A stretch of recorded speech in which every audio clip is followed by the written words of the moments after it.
as strange a name as Traven. How curious that the author should have so intimate a confidant. It was natural that Houston should take this man to be Traven himself. After all, Croves knew so much. Croves expressed the same thoughts that Traven had. And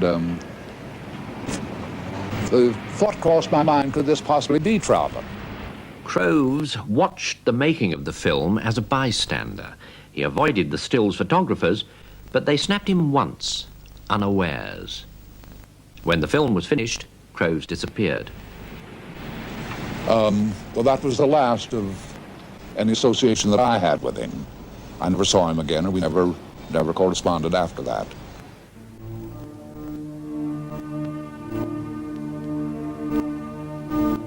Who was Hal Croves? In his way, as elusive as Traven. As Gabrielle Figueroa, the cinematographer, discovered, Figueroa's sister-in-law, Esperanza Lopez Mateos, had become Traven's agent, though of course she'd never met him, only his translator, Mr. Croves. On one occasion, she was to meet Croves in a cafe in Mexico City, but Miss Lopez Mateos was ill, and Gabrielle went instead. So I went over to the cafe, and there was Mr. Croves sitting with his cup of coffee, waiting, and a few customers around. So I get close and I say, "Are you Mr. Croves?" He turns, look at me and says, "No." So, oh my God, what can I do? So no telephone in the cafe, so I had to went out to find a telephone and tell Esperanza that probably I was mistaken or something.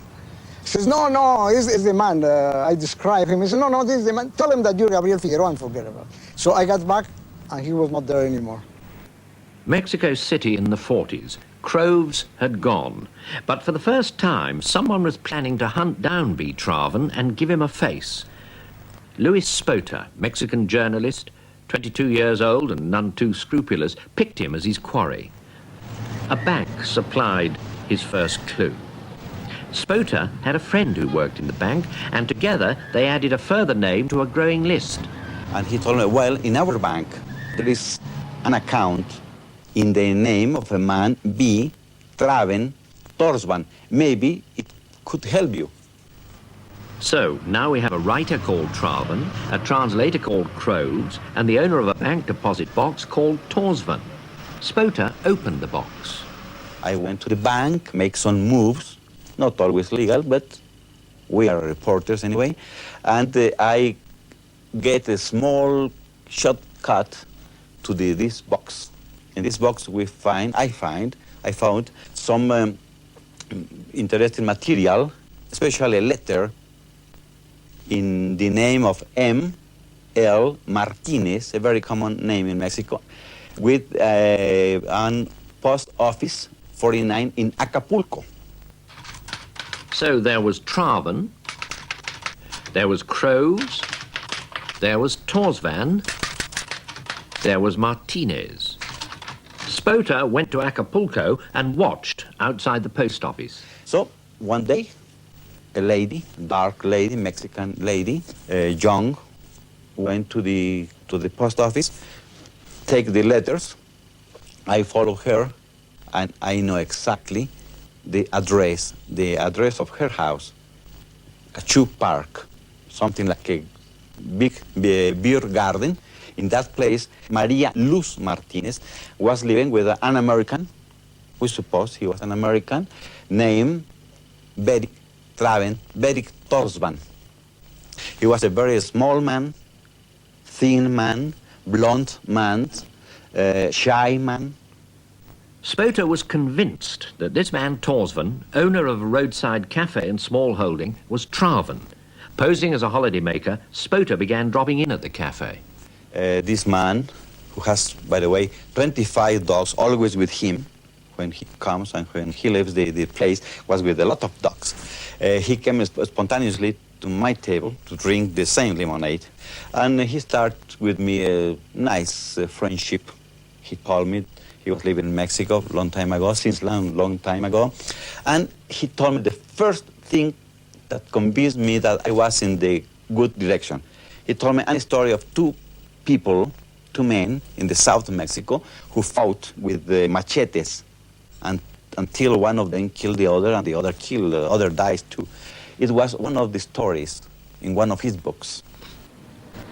Spota went to Mexico City and from government offices obtained Torsvon's immigration cards. These gave his name as Traven Torsvon, his birthplace as Chicago. Well, when I think I have enough proofs against him, I tell him, I think, you are B. Traven. And his reaction was, he was very upset. And then, later, he becomes very quickly angry. He put his hands very violently in the table, and he told me, you are a son of a bitch. And he left the table with his 25 dogs. Next day, Torsvon denied the charge in elaborate and contradictory detail. And he said, you are wrong because I am not with Traven. I am his cousin. He told me, well, Mr. Traven is dead. He dies many years ago. A little later, he told me Traven is sick of TB, tuberculosis. I don't remember if this day or this night, he told me, you are going to be responsible of the death of a man. If you publish your story in your magazine, La Revista Mañana, I am going to kill myself. And you are going to have over your conscience my death. Then I said, well, that's your choice, that's your problem, not mine. I was very cynic there then. And I published the story. And by fortune for the letters, for the literature in the world, and for humanity, he did not kill himself. Torsvon disappeared from his home in Acapulco. Croves re-emerged in Mexico City. It's plain from the photographs that they were the same man, and all Crove's documents were in the name of Traven Torsvon. But to show that Torsvon was Croves is not the same as showing that either of them was Traven. People who assumed Croves was Traven and used the name Traven in his presence were mercilessly snubbed. Occasionally, someone would come up, some brash person, and ask him directly and rudely, are you B. Traven?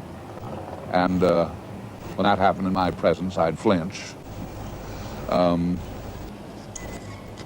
never asked him that question, by the way. Sonora Babb was a friend of Croves. And one day, when we were talking about one of Traven's books, I made the mistake of referring to him as Traven. And he didn't say anything just then, but he left soon after that, not in any anger, but came back, put a note under my door, and the next day he came. The note was a personal note about that I must understand that he was absolutely not Traven, and I must address him in this way. And it seemed to me, if he weren't, he really wouldn't have to give that elaborate excuse. The next day he came again and asked me if I had got the note and if I had it. And I said yes, and he asked if he could have it, and he tore it up. Figueroa was a great friend. Croves had the use of a room in his house, and even Figueroa wasn't allowed behind the facade.